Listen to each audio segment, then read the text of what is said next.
What's up? Doctor of Physical Therapy here, but more importantly, six plate deadlifter, talking about my training for the week. So last week, we're doing the exact same program again. This is like a 4 week wave, and then it goes into the next 4 weeks for 16 weeks. So I believe the first workout, technically, since last Sunday, would be the Tuesday workout. So I think that is this one. I believe it's this one. Let's turn the sound off. Um, so this would be, I think it's pause deadlifts.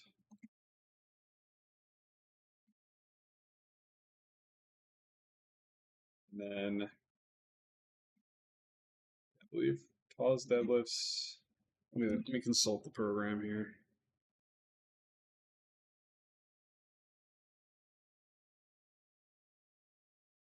2 count pause deadlift, rep bench, and then stiff leg deadlifts, vertical pull, and then a tricep movement. Oh yeah, this is when I was using chalk for the first time. So let's get to the top set here. I think this was 335. So yeah, this was the top set. It's a 2 count pause. I really like all the pause work in this program. I feel like it's especially like pause deadlifting. I feel like is super beneficial. Like low pause, not at the knee. I don't like at the knee pause. I think it's kind of useless. Not useless, but not good for me. My trouble's always breaking it off the ground. Um, yeah, these are pretty good. I think it was 3 sets of 6 we did on these. Had to switch to straps after a little bit. I've been keep bursting open this callus on my finger. You can probably see it. Yeah. As you can see me looking at it right there. So that's been a challenge. So let's go on to. Did I go right into stiff leg deadlift? Oh, you know what? I think I did bench and then stiff leg deadlift on the deadlift bar, just because it was not nearly enough weight to be have to even consider using a stiff bar. It didn't really matter. Let's get to the first set of bench here. So I think this is 185 for reps. Yeah, so 4 sets of 10 here. Just rep and go, no pauses. I don't really think you need to have like touch and go benching in a powerlifting program.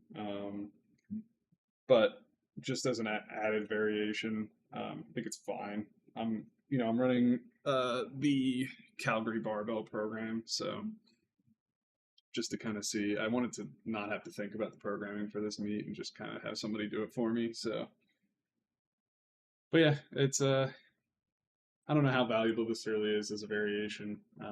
It's just nice for extra hypertrophy work in the early stages, I would assume. Um, I don't know if this stays in the program in future blocks, but not too bad. And then I think we were doing 215 on stiff leg deadlift. Yeah, let's find the first set here. I think we just missed it. These were pretty easy. I think they're meant to be really easy, but just gives you time to work on speed in a pure hinge movement. Like I was trying to finish the reps as quickly as I possibly could, um, make the most out of the lighter weight. But this kind of just progresses in weight over the course of the 4 weeks for this first block. So um, not really much to say. I like stiff leg deadlifts. Um, I think it's a good variation for getting tight in your bottom position. Because like you really have to be patient to break the bar off the floor in like a fully hinged position versus getting quads into it a little bit. Um, so I think it just helps with building tension. And obviously it's a self-limiting variation. Also just reinforces good hinging mechanics. So solid movement all around. And then we just did a vertical pull and some triceps after this. So nothing really to talk about with these, just simple accessories. I did the pulls of straps because that callus was destroyed, but also I just don't like my grip being the limiter, even in pull-ups. But yeah, we did chin-ups. I like this just because it's a good variant from the other rowing I'm doing. Most of my rowing is pronated right now, so just wanted to do chin-ups as my vertical pull for this block as a little bit of variety. So let's go back to the next workout here. So the workout after this one was I was at my friend's wedding, and it was the morning of. So I did not get a stream of that, obviously. But what I did do was take a video of our squats on Instagram. So this was the squats at the Crunch Fitness where we were at. These were super easy. I am very suspicious of their weights. There's probably extreme tolerances on these if I'm going to assume because this felt so easy. It's 4x6 with 300. Um, this was a bit too easy. I think there definitely was there must be something off with their weights if I had to guess. And then here's my buddy hitting his reps as well. But yeah, no, this was a good workout though. It was just the same workout as last week, so it was squat, bench, like comp squat, comp bench, and then it was accessories was overhead press, bent over row, and then it's supposed to be a GHD extension, but we did the 45-degree extension. That's what I've been doing because I prefer that a lot better. But this is a fun workout. I'm doing the comp with this guy, so we will be doing it together. That's good there. And then yesterday was, oh, it looks like it got split up a little bit. I must have lost a connection or something. But yesterday was, let's turn the volume off there. I believe this was the big consult the program. I already forget what this workout was. Oh yes, this was comp deadlift, pause bench, 3 count pause bench, and then I did pause Zercher squats, and then wide grip row. So we did comp bench. We got up to, I think it was 375 for sixes. We'll see if we can get a clip of one of these sets here.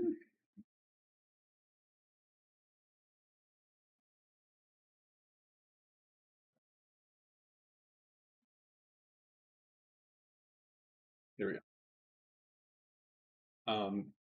My callus completely fucking busted after this, so that was annoying. But the reps were super easy.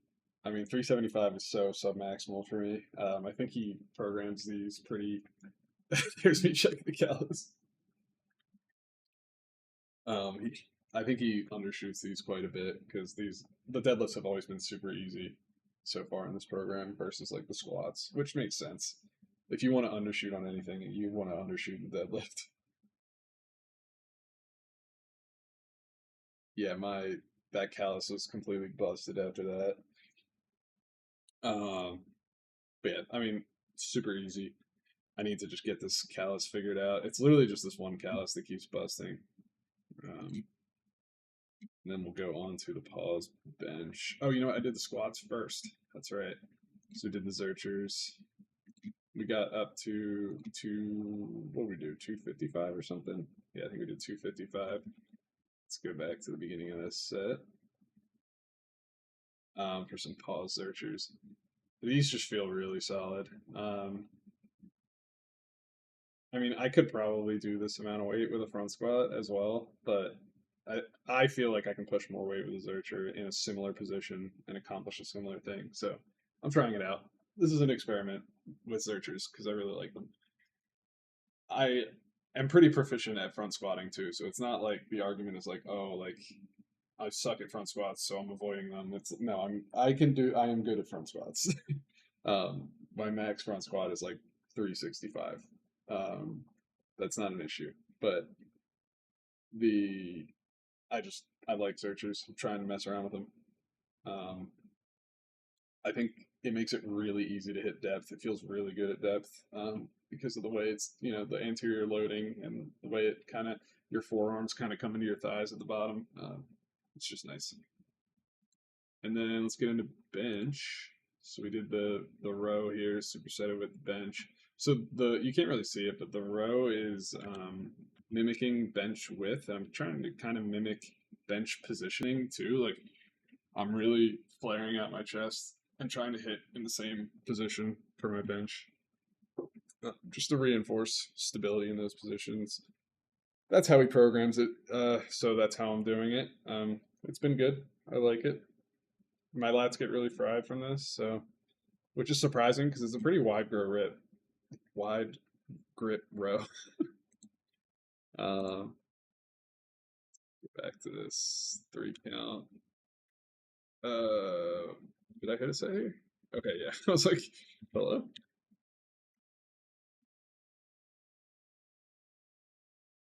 I've really been liking the 3 count bench. Um, Trying to get speed into the bottom to try and lower as quickly as possible under control. Still need to work on the control a little bit, but really helps me to time my leg drive and everything. So I've been loving this variation. Nothing too bad here. I think you just plus one's a rep here. So it's just, your progression is just adding reps instead of weight over the course of the block. Because this is, a very wildly different variation than my comp bench. So it's like I'm not trying to push absolute load with this, just trying to accumulate practice volume. Like the load is just so light. It's not really going to transfer to like a maximal weight. It's more just like working on positioning and stuff. Um, and then I think it was just the row after that. Yeah, so that's it for this workout. And then we have the workout today. So this is normally my morning on Wednesday workout, but I was able to do it because I basically worked out 3 days in a row. Like I did the Friday yesterday and then today. Um, so this was pin squats, and then it's supposed to be a 2 board bench, but I don't have a board, so or somebody to use it. So it's just a pin bench at a 2 board position. Um, this is these were really hard today. This was like 300 for 5 or 6. Let me consult the program there. Yeah, 300 for 5. These are really, really hard. They don't, looking back at it on camera, they don't look that hard. They were really fucking hard. But I guess that's the intention is you want like a self-limiting variation like this to be really hard and not your actual heavily loaded comp variations to be really hard right now. Um, like my hips kind of shoot up quite a bit in a lot of these reps. Like, yeah, see how the hips shoot up like right before I go. I'm not too happy with these. They were okay. That like those last reps felt like I wasn't going to get it up, and like look how quickly they go up. This is a great variation though. I have the pins set pretty high because like I can go hamstring the calves, and I do with my squats, but I have it set higher intentionally because my sticking point is not going to be at the bottom because I get that rebound at the bottom. My sticking point is actually going to be somewhere around parallel, um, where I have like the least amount of leverage. So that's why my pin squats are there. So let's go to the pin bench. We did 255 on this. This was a 245. Let's go to the 255 set. Did some rows with it too. Bent over rows rule. Not much else to say. You can use a little bit of body English, throw around some big weight. It's fun. You get a good stimulus from it. Okay, let's get to this bench. Give me the bench. Here we go. These were 3x5.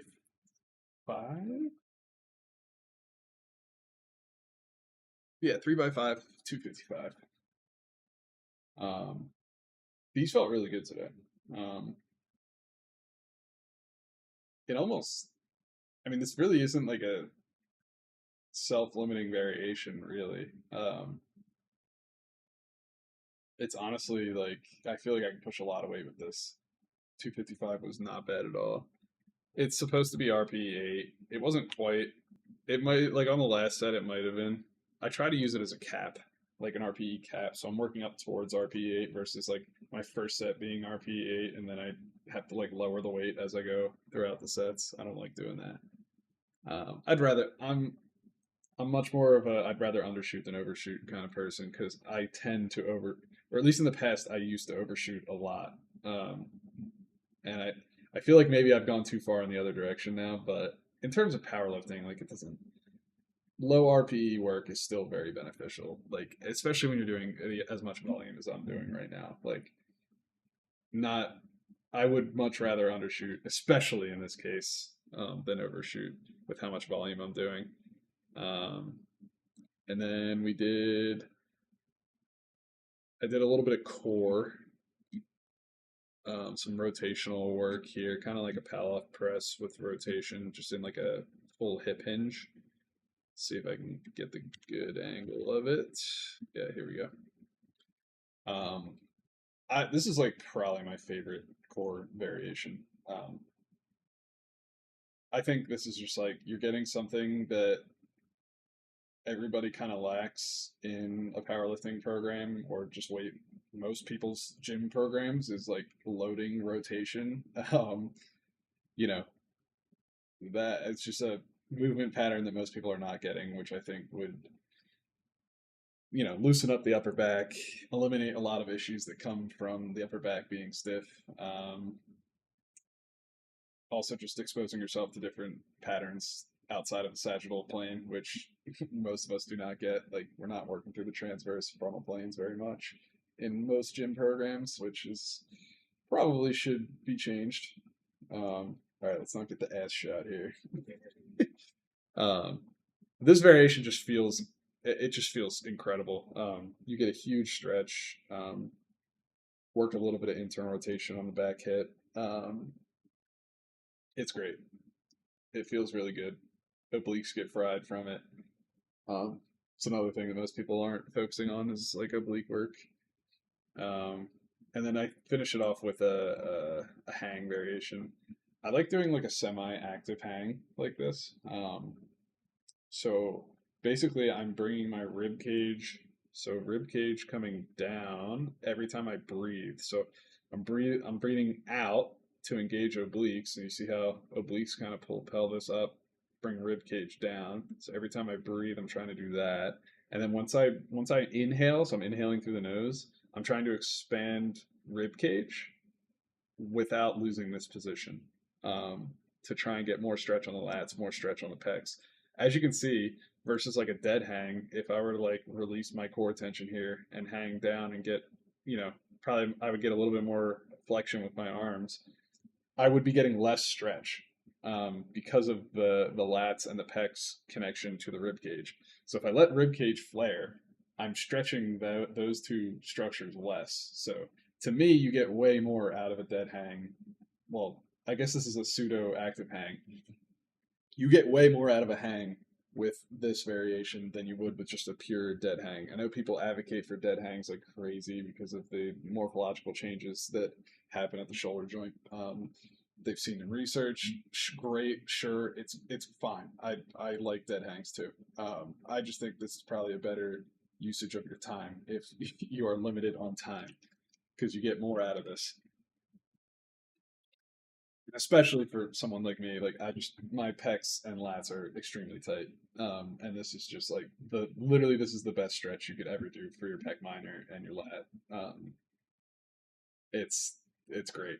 And a sneakily hard core movement too. I think this is a really good movement to like learn how to stack rib cage over pelvis. I'm a huge fan of this. I give dead hangs to a lot of my baseball players for that reason primarily. It's like for the core um, gains you get from it, but also for like pitchers and throwers, like to understand, like to get the body used to holding and working on decelerating the arm. So like if you can manage your body weight very well through your hands in this position, you're probably going to decelerate your arm under better control after in the deceleration phase of throwing, if you have more tissue capacity in these positions. So I really like it.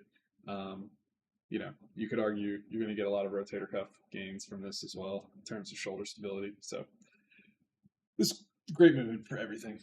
Um, so that's been this week in training. A little roundup there. We'll move on to the music section that I'm sure nobody is watching, but I'm gonna keep doing it because I love it, and I'm just gonna talk about the things I like.